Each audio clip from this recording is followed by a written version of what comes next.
Sofi yang saya hormati, Bu Dr. Cantika, dan segenap seluruh perwakilan dari Koperasi Syariah, Wanita Waspada, dan Koperasi Syariah yang ada di Jawa Timur yang bergabung di webinar kita ini. Termasuk juga kami undang seluruh tim Berkah Fintech Syariah agar mengenal betul bagaimana literasi kita. Ini saya sampaikan, mereka sambil melayani penerima pembiayaan sambil ikut literasi. Jadi inilah kita. Jadi walaupun kita melayani umat, tetap belajar. Ini enaknya di era digital ini. Jadi bisa dua-duanya jalan.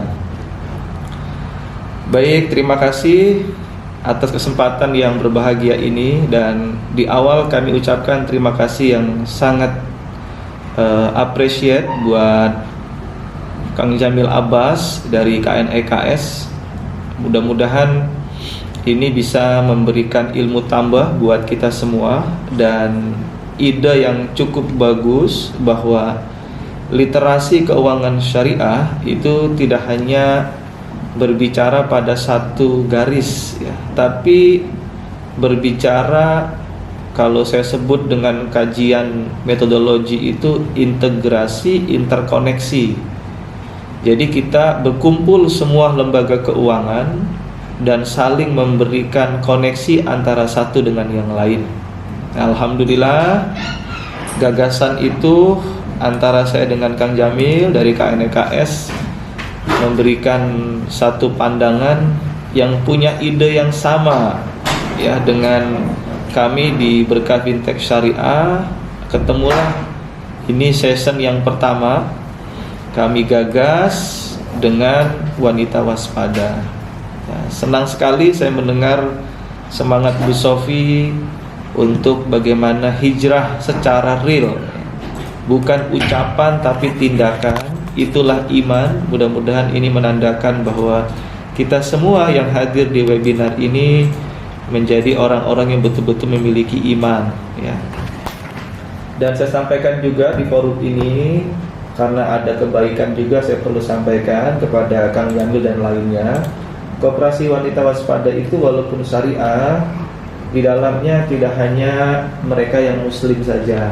Jadi kita bergabung, kemudian menjalankan koperasi ini sesuai dengan sistem syariah, dan mudah-mudahan memberikan bahwa Islam itu adalah rahmatan lil alamin.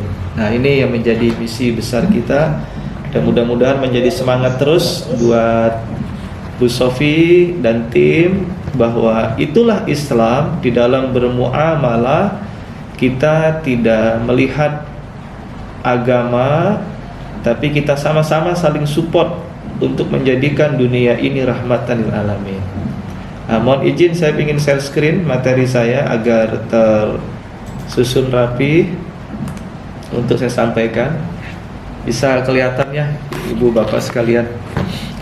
Jadi yang pertama, kami ingin menyampaikan bahwa kami di Berkah Fintech Syariah sejak awal 2018 kami menggagas mendirikan satu lembaga keuangan berbasis teknologi. Itu tidak lain dalam rangka bagaimana terlibat untuk menciptakan kesejahteraan umat.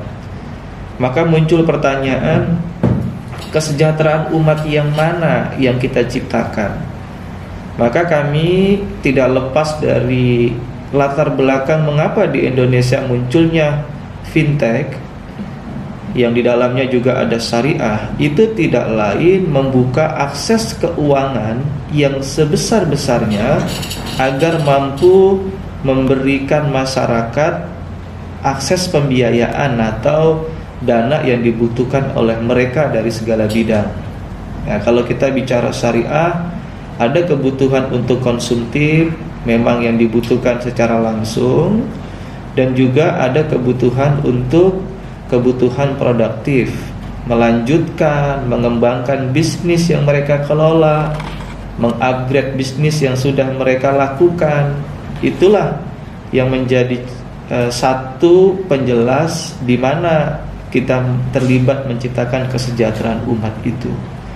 Nah, mudah-mudahan dengan literasi bersama kita, dengan berbasis kolaborasi, saya yakin nanti kita akan banyak ide dari Kang Jamil Abbas dari KNEKS, karena beliau memang fokus untuk bagaimana membangun inklusi keuangan syariah dari Komite Nasional Ekonomi Keuangan Syariah, yang ini secara tidak langsung memang diketuai oleh Presiden dan ketua hariannya adalah Wakil Presiden. Jadi ini sudah luar biasa ya. Dan mudah-mudahan ini menjadi semangat juga buat kita semua mendapat kehormatan kita bisa seminar dengan beliau. Kemudian yang berikutnya, beberapa literasi yang sudah kita lakukan skala nasional. Alhamdulillah, ini kami ingin ciptakan berbagi dari minimal 1 bulan sekali untuk membina dan memberikan pengetahuan bersama tentang lembaga keuangan syariah, baik basisnya koperasi syariah maupun juga perbankan, begitu pula fintech syariah itu sendiri. Nah, ini yang dulu kami pernah melakukan webinar dengan IAIN Salatiga, waktu itu yang hadir Bang Sultan Emir Hidayat. Kemudian yang kedua, hari ini kita sama-sama dengan Kang Jamil Abbas, yang beliau ini bertemu juga di forum yang sederhana sebenarnya, karena kami ada forum terbatas diskusi dengan teman-teman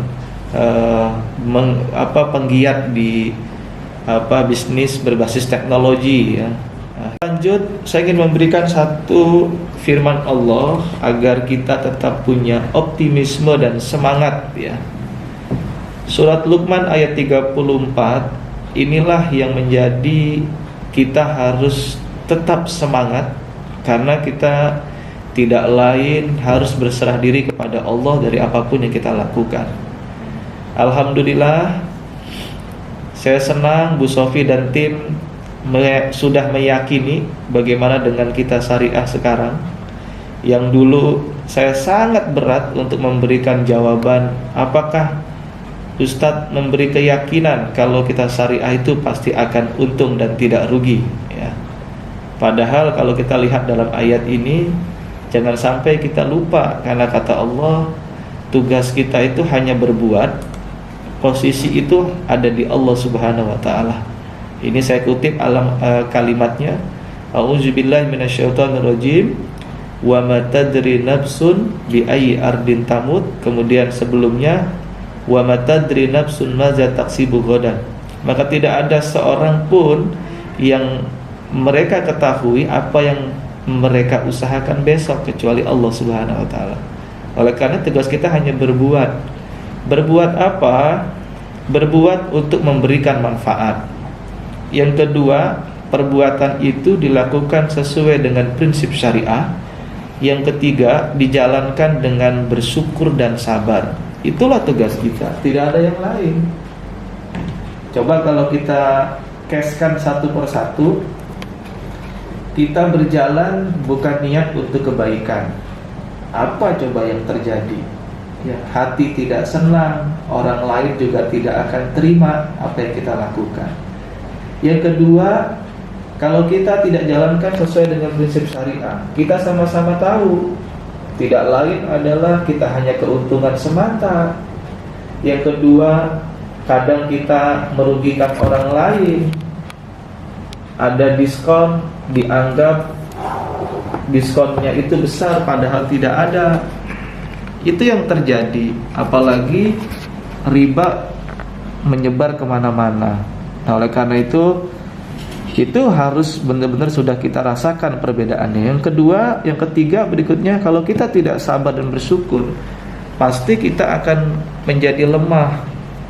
Dikit-dikit inginnya cepat untung, dikit-dikit inginnya cepat senang. Apakah kehidupan seperti demikian? Kan tidak. Masya Allah, inilah saya kira semuanya yang bergabung di webinar ini harus merasakan betul betapa pentingnya kita untuk menjalankan prinsip syariah itu tidak hanya pada tataran teori tapi juga praktik.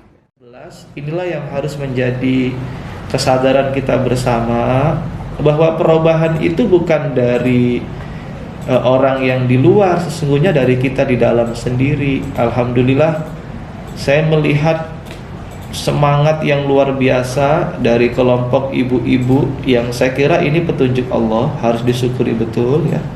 Karena juga banyak ibu-ibu masih mikirnya, lah kalau saya syariah saya nggak bisa nawar Ustadz, ya gitu ya.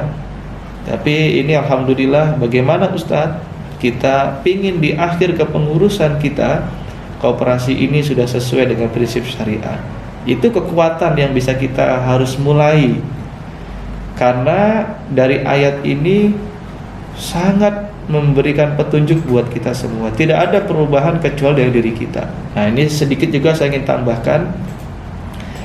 Di dalam era kita COVID-19 juga, sebenarnya ini menjadi jawaban. Ini saya ingin tambahkan sedikit ya, karena saya menemukan inspirasi ini ketika saya khutbah 2 minggu yang lalu di Semen Indonesia.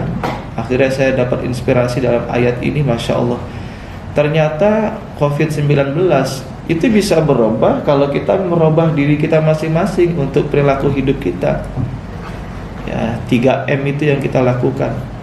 Ya, alhamdulillah, ini saya kira pada akhirnya kita akan menuai kebahagiaan yang sangat bermanfaat. Kemudian kami ingin jelaskan, kami di Fintech Syariah di Indonesia itu berjalan tidak sendiri, karena kami juga terhubung di dalam asosiasi yang kita di Indonesia ini punya 2 yang sudah direkomendasikan oleh Indonesia. Yang pertama, Asosiasi Fintech Pendanaan Bersama Indonesia,